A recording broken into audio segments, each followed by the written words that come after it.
practice, day 7, all done. And listen, it was a day.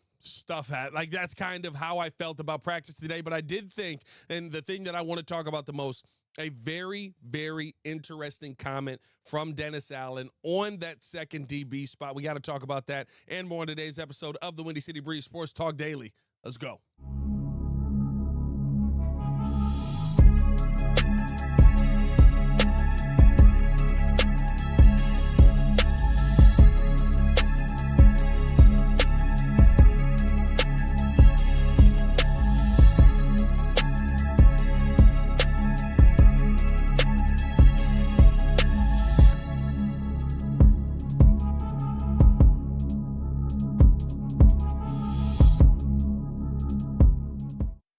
Now, if you are rocking with the channel, hit that like button, subscribe to the page, leave a 5-star review. Y'all know what to do. This is the only channel talking Chicago sports, how Chicago talks, so make sure that you get in tune with us, man.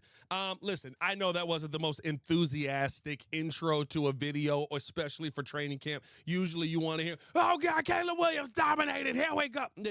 Listen. Today was a day, no pads. I don't even think shells were on, really.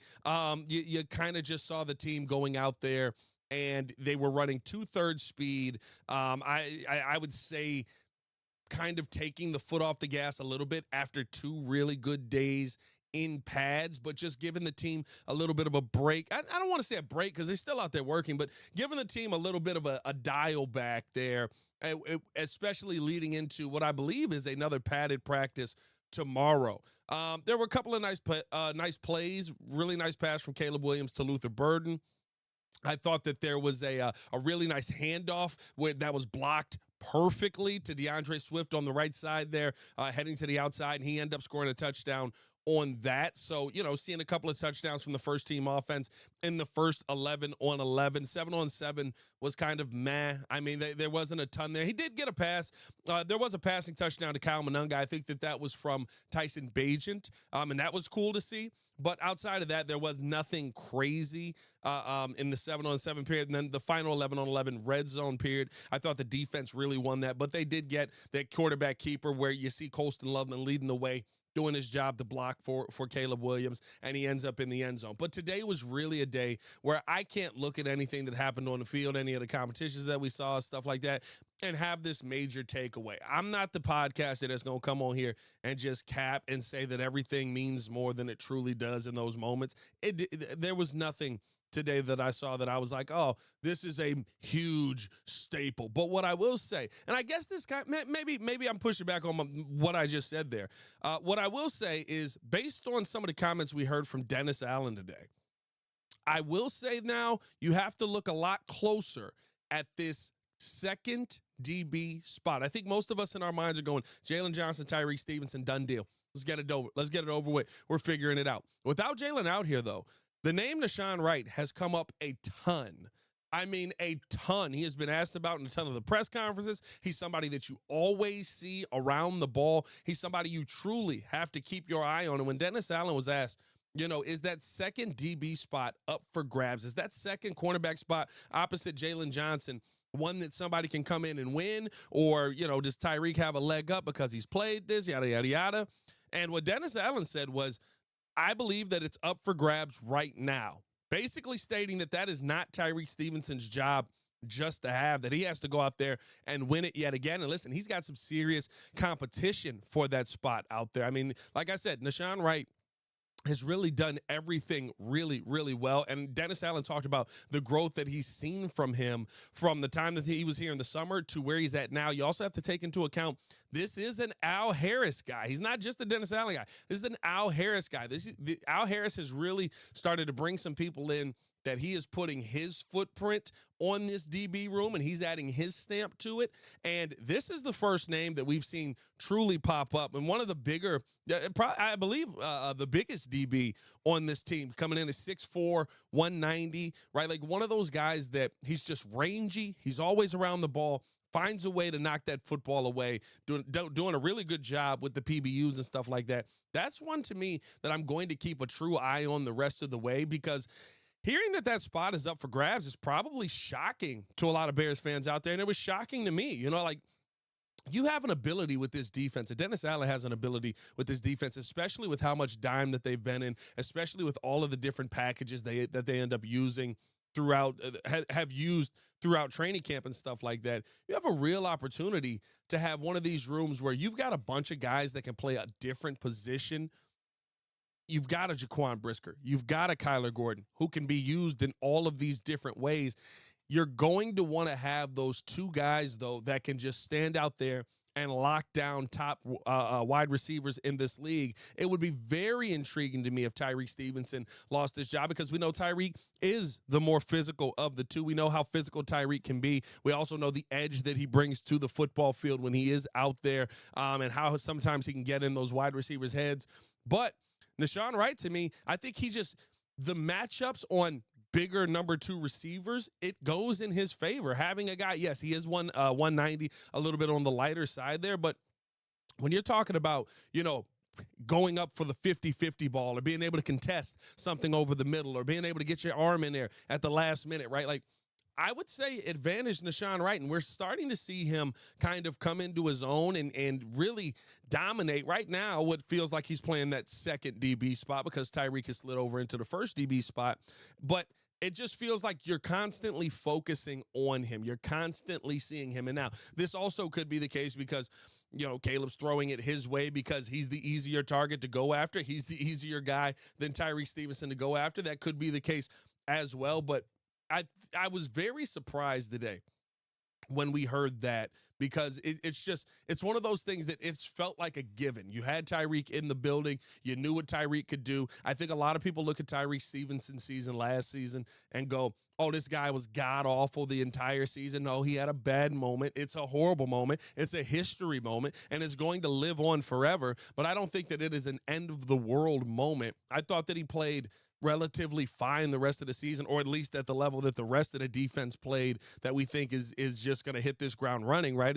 As Joel says, he thinks they're a top 10 defense still, but they just gave up. I don't know if giving up makes you a top 10 defense, but we saw Tyrique Stevenson struggling at moments last season. We also saw him play really well at moments last season, and that is after the Hail Mary happened. So I'm not out on Tyrique Stevenson like some people are, but to me, I do love the fact that there's competition there. And yet again, the DB guy getting this done, getting guys in here that just go out there and make an impact. You have a real competition here. And we haven't heard, right? The name Terrell Smith was the one that we were like, Terrell Smith, Tyrique Stevenson. Those are going to be the two. Nahshon Wright has really shown his own and has really held his own versus some of the top guys. He's out there lined up against Rome Odunze. He's out there lined up against DJ Moore when he's being utilized on the outside. He's got good speed, has good hands. Like, there's a lot to me that you can take from seeing that competition play out. And I'm just excited to see kind of what the Bears are going to do and who ends up winning that competition. Because when you see Brisker, when you see Gordon, when you see even a Ruben Hippolyte, I'll throw Ruben Hippolyte in there, who had a really nice play today. I believe he was guarding Rome in the back of the end zone and just followed him the whole way, in man, stayed with him, knocked the football away. That was the incompletion in the 11-on-11 period in the red zone, right? Like, those are the things where, like, you have these three guys that you kind of can utilize in so many different ways. I think it's going to help this defense in the long run. And I think now even – it's so crazy. We've gotten to the point where we've kind of moved on from Tremaine Edmonds, or Bears fans are ready to move on because he's underperformed his contract. He's one of me and Shay talked about it on the Chicago Bears podcast. He's one of the worst contracts in football right now with how he's performed. Be on the lookout for him to be a real bounce-back player this season. I think that the camp that he's having right now is a very strong camp. I also look at his game, and you see him using that length more to his advantage. You see him following guys around, even right over the middle, just getting the arms up and leaping and forcing the quarterback to make tough throws. We saw I'm not going to lie, a really nice throw today that ended up going into the arms of, I believe, J.P. Richardson. And that throw was from Tyson Bagent. And from our vantage point, they're going away from us, so they're down on the other side of the field. But you see Bagent throw the football, nice touch on the ball. you see Tremaine just arms just leaping to the sky, and this ball just gets over his fingertips and it falls into the hands of JP Richardson. But like, you see how difficult he can make it on these other quarterbacks around the NFL. And to me, I think how Dennis Allen is going to utilize Tremaine Edmonds, I think how he's going to utilize this linebacker room in general is going to be something that just benefits this team. And I think, Jaquan talked about this yesterday, and there's almost there's so much of a disdain for what happened with Flus last year and how these guys are being utilized. But when Jaquan talked about how he's been waiting since he was drafted to be used all over the field in this manner. He's been waiting since he was drafted to be used for, what's best for his skill set. We see how Jaquan plays and everything that he can do. That now you're getting that opportunity. I think it's kind of the same way for Tremaine. I think being able to use Tremaine in some of these blitz packages, I think being able to use Tremaine a lot more in the run game. Like, this could be a season where Tremaine Edmonds is one of the guys who is your leading sack getter on the team or is in that conversation, because I think there is going to be a ton of blitzes with Tremaine Edmonds on the field. I think that he could be a guy who, and it depends on how you use him, right? If you use that length, especially when he's covering in man, I think he could be the guy who comes away with enough interceptions for you to go, okay, this guy is somebody that we have to have a real conversation about next year. Now, he's got to go out and do it. He hasn't done it to this point in a Chicago Bears uniform. He was fine when he was in Buffalo. But I'm truly watching for Tremaine Edmonds, and I'm seeing how they're using him on the field and how they're just using that length and that size and that speed that he does have. And it feels like you had a really good tool, but in the wrong hands. And now it seems like when you see Tremaine on the field, you're seeing that player have the right tool in the right hands, and now you're getting the most out of it. Now, it's got to play out on the field. We'll see what happens when Miami comes here. But I thought that it was very interesting just how Dennis Allen is kind of utilizing this defense, how he's looking at the defense, and truly how he wants to get the most out of this team overall. Outside of that, though, got a chance to talk to Caleb Williams today. I like the mindset. He seems very confident in where he's at, and I think that's why I have a tough time coming on here and going, Caleb Williams went 7 for 9 today in this drill, and he was dominating. I get the 70% number. I get that we're focused on how many completions he's going to have. And I do want it to be at a point where we're sitting here every day and we're going, Caleb looked phenomenal in practice. He didn't miss a throw. He was dotting up the defense, yada, yada, yada, right? I want us to get to that point. But when Ben Johnson, when Caleb Williams, when Declan Doyle, when DJ Moore, when all of these guys go out and talk about how the offense is coming together, they're not talking about completions yet. They're talking about getting the details right.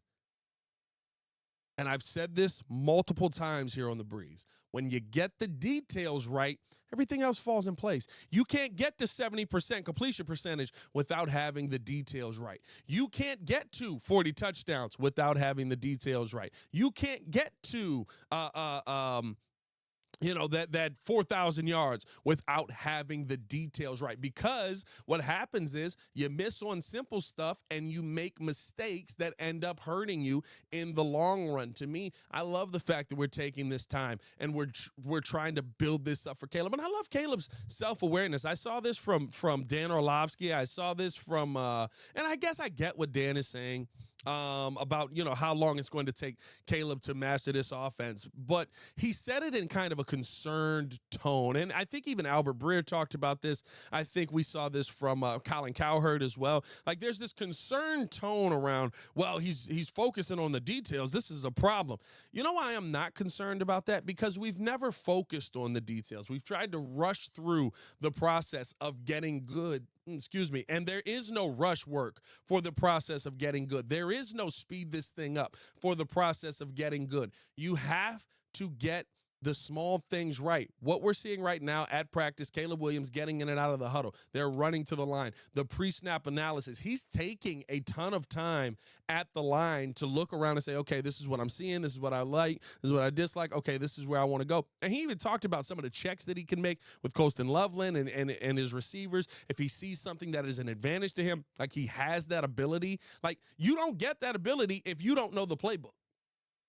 You don't get that ability if you don't know, okay, this is what Cole is supposed to be doing on this play, or this is where, we can take advantage of this because this is how this route is going to be run, right? Like, those are the things for me that I care more about, because if you can figure it out pre-snap, then post-snap, it's just read, react, and go be the athlete that you are. We know he's an athlete. We know he can throw the football on time. We know he has the accuracy in the short game right now to get the ball to these guys. Like, it's about being able to see it and being able to execute it before that play comes. Now, would I like him to be doing that at 10 seconds on the clock, over 2 seconds on the clock? Yeah, but I think that's still a part of the process of growing for Caleb. And eventually you get there, and eventually, right, you get out of the huddle, you get into the play, and you turn around and you go, oh, I see what it is. Nope. Boom. This is what we need. That's what we saw Peyton Manning do all the time. That's what we saw Tom Brady do all the time. There were so many things where they instantly could see, okay, that's what that is.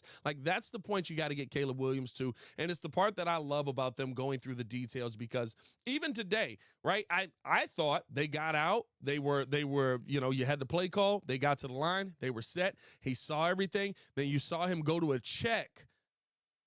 Ben Johnson said, don't check it. Ben Johnson re-racks the play, comes out. Y'all know how he is. He's coming. Yep.